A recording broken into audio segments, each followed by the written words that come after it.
Catherine Simon, bonjour. Bonjour. Ça va? Oui. Merci de m'accueillir pour ton dernier brainstorming, la ligne droite avant InnoRobot. Absolument, InnoRobot du 1er au 3 juillet à la Cité internationale de Lyon, 200 exposants, 20 nationalités, une croissance de 20% par rapport à l'année dernière, donc il y a de quoi voir. Est-ce qu'il y a des thèmes qui vont se détacher, des choses qu'il ne faut absolument pas rater? Alors, il ne faut absolument pas rater les conférences. On a des personnes de renommée mondiale qui viennent s'exprimer et exprimer leur vision sur les thématiques comme la ville du futur, la maison connectée, la robotique médicale et de santé, la robotique de terrain qui est là pour nous aider dans des milieux hostiles à l'homme. Et puis bientôt tout ce qui est technologie et prospective, savoir comment toutes ces technologies robotiques vont modifier et transformer profondément notre vie en société. Donc il y a toujours la partie salon où on peut voir, toucher les robots. Il y a toute cette partie-là et la partie donc conférence avec des grands conférenciers. Alors les conférenciers, vous avez les conférences InnoRobot avec notamment, pour n'en citer que quelques-uns, Rodney Brooks qui est l'inventeur quelque part de la robotique collaborative ou en tout cas une figure emblématique de ce mouvement où le robot collabore avec l'être humain sur le lieu de travail et bientôt à la maison.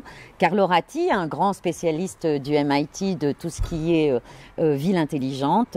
André Wegner qui viendra nous parler des liens entre l'imprimante 3D et la robotique, et puis aussi Shigeo Hirose qui est un japonais qui travaille beaucoup sur la robotique de terrain.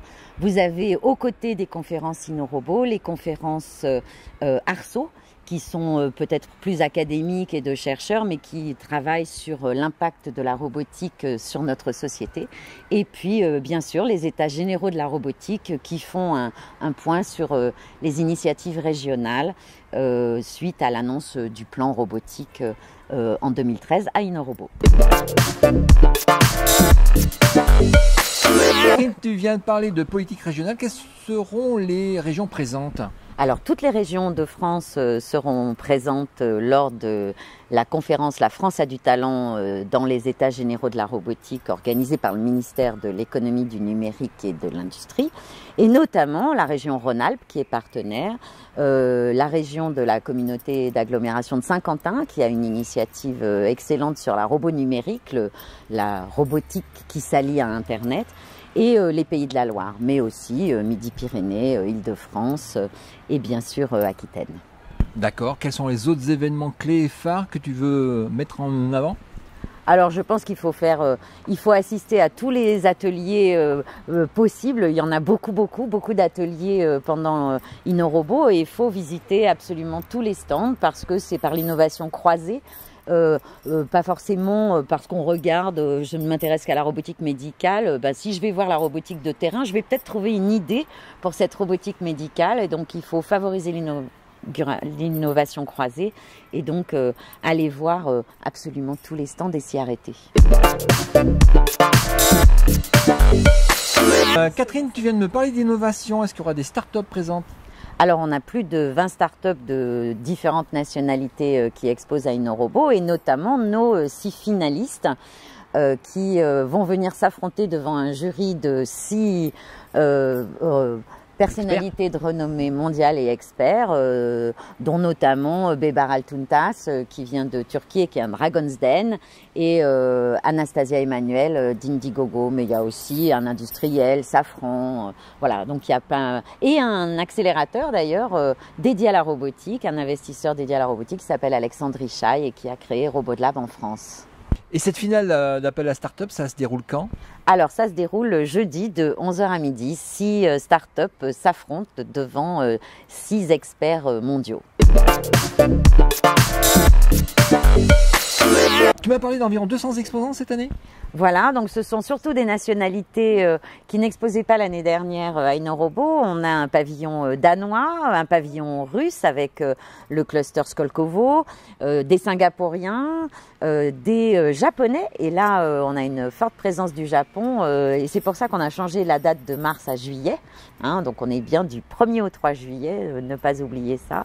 Et puis l'Angleterre qui vient un petit peu plus en forte présence et également la Tunisie, la Hongrie, donc des pays qui s'expriment en robotique tout nouvellement et qui nous sommes ravis d'accueillir à InnoRobot.